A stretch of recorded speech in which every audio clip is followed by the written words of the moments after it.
안녕하세요. 현실주의자입니다. 이른 아침입니다. 지금 미증시는 거의 끝나가는데요. 미증시가 지금 어떠냐 하면 나스닥이 음봉으로 바뀌었습니다. 음봉으로 바뀌었어요. 잘 올라가다가 갑자기 떨어지기 시작하는데요. 현재로서는 이유가 밝혀지지 않았어요. 사실 이유가 나와도 항상 사후 분석이죠. 현재를 설명하는 것일 뿐입니다. 근데 거스를 수 없는 흐름이 지금 나스닥은 올타임 하이, 어차피 S&P 500은 이미 올타임 하이를 넘었고요. 나스닥도 곧 올타임 하이를 넘어설 거다. 그 중심에는 뭐가 있죠? 인공지능이 있습니다. 인공지능, 클라우드, 인공지능과 클라우드는 붙어 있어요. 기술 자체가. 그리고 바이오 섹터들이 강세를 보이면서 올타임 하이를 기록할 겁니다. 지금 현재로서는 매우 여겨집니다. 이변은 없을 거예요. 한국 시장이 지금 비리비리해서 그렇지 미국 증시, 글로벌 증시는 굉장히 좋습니다. 그럼 오늘 왜 이렇게 움직이냐라고 하면 어떤 뉴스가 있죠? US 스탁이 상승했는데 스트롱 GDP 데이터가 굉장히 강하게 나왔다고 합니다. GDP 데이터가 어떻게 나왔을까요? GDP 한번 볼까요? 한국 GDP는 뭐 빼빼하죠. 좀 이렇습니다. 금리도 동결했고 주는 내구재 수주도 올랐고 GDP 4분기죠. 3.3%입니다. 예측치는 2.0%였는데 GDP가 굉장히 높게 나왔죠. 예전 같으면 이렇게 나오면 아 이거 금리 또 계속 상승시키겠는데 라고 시장이 충격을 받았습니다. 근데 여기서 아실 수 있는 포인트가 뭐죠? 저번에 말씀드렸던 포인트입니다. 더 이상 금리 관련 이슈는 시장에 영향을 줄 수 없다입니다. 근데 한 가지 우려되는 포인트를 저번에 말씀드렸는데요.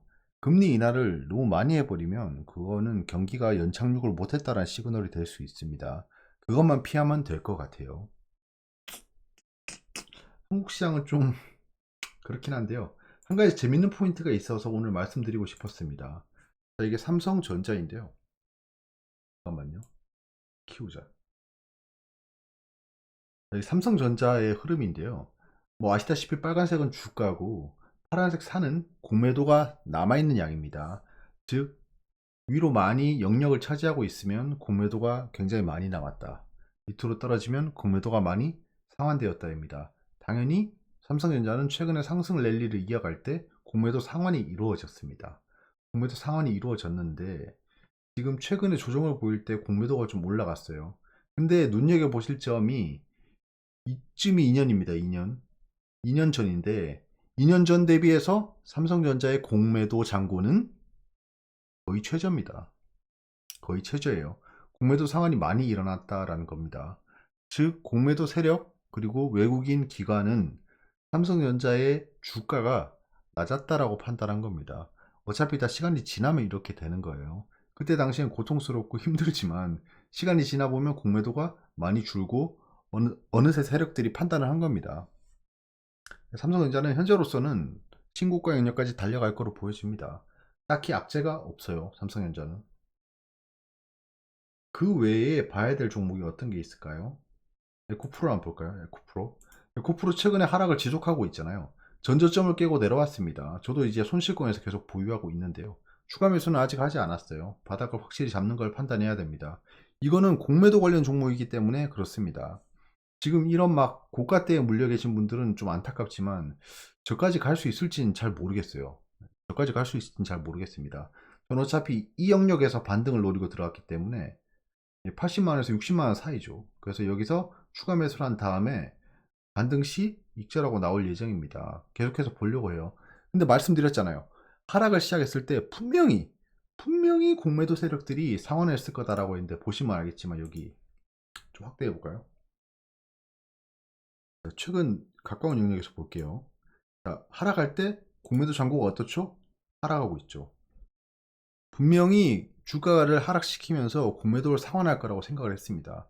최악의 시나리오 중에 하나죠, 사실 생각해보면. 최악의 시나리오 중에 하나입니다. 이거 왜 나왔어 이거?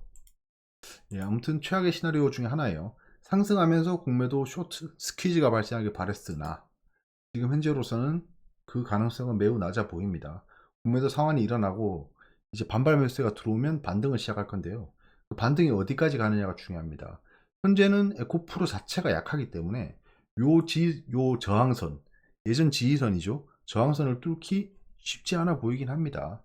그래서 에코프로는 공매도 잔고를 계속 모니터링 하면서 따라가야 돼요.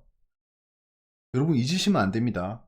저는 2차 전지가 끝났다고 했어요. 이게 막 쭉쭉쭉 올라가서 전고점을 돌파한다는 생각은 전혀 하고 있지 않습니다. 뭐 그럴 수도 있겠죠. 신성 델타테크를 보면 뭐 그러지 말란 법도 없습니다.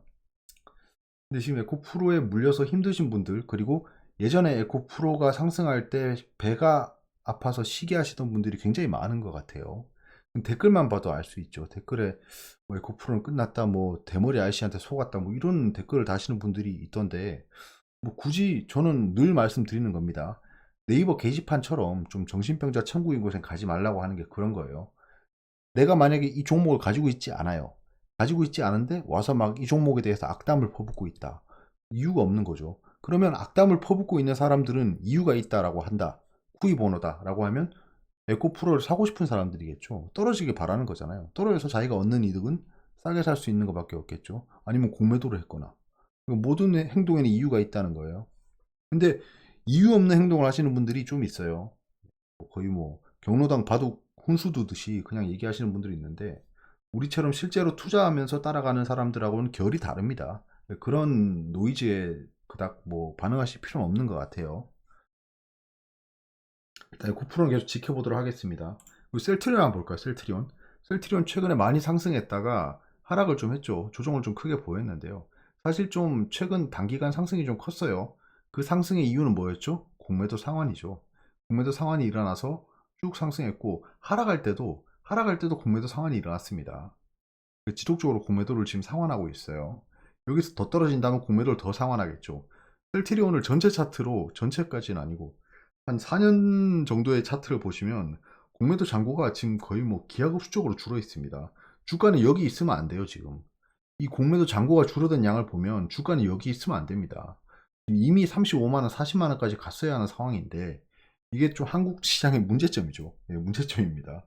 최근에 또 신용이 굉장히 많이 늘었습니다. 이유는 모르겠어요. 갑자기 신용이 너무 많이 늘었어요.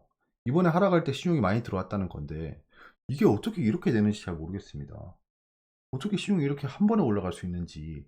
이러면 신용이 다시 줄어들면서 조정을 보일 수밖에 없습니다. 셀트리온의 현재로서는 단기적으로는 그닥 좋아 보이진 않아요.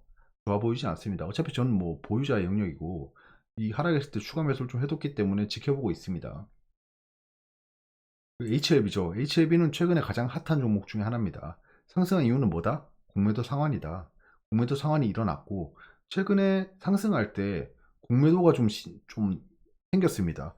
정말 어이없지 않나요? 지금 공매도 금지 기간입니다. 공매도 금지 기간인데 지금 상승할 때 공매도가 많이 발생했어요. 이건 진짜 뭐 하는 건지 모르겠어요. 또 업택룰을 뭐 예외로 한 그런 공매도들이 일어났겠죠.